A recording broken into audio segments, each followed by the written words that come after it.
ভিডিওর ভিতরে কোরআনুল কারীমের তেলাওয়াত এখনো সহি করে উনি পড়তে পারে না।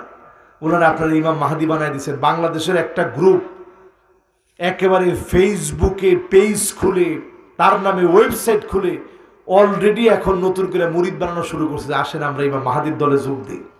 এই দায়িত্ব আমার না। তো হুজুর এতক্ষণ ওয়াজের মধ্যে কি বুঝাইলেন? বুঝাইলাম বাদিরু বিল্লাহ, আমল করে এগিয়ে যান। ইমাম মাহদি নিজেও জানবে না তিনি ইমাম মাহদি। ইউসলিহুল্লাহু লাহু লাইলাতান ওয়াহিদা, এক রাত্রির ভিতরে আল্লাহ তাআলা বিজয় দিয়ে দিবে। জোরে করে আল্লাহু আকবার। ওনার আসল নাম হবে মুহাম্মদ বিন আব্দুল্লাহ। রাসূল বলছে ওহুয়া মিন ইতরাতি, আমার বংশ থেকে আসবে, আমার ফাতেমার বংশ থেকে আসবে। জোরে করে আল্লাহু আকবার। আমার হাসানের বংশ থেকে আসবে ইমাম মাহদি। এই জন্য এই মাহফিলে যারা বসলাম, ইমাম মাহদির 6 বছর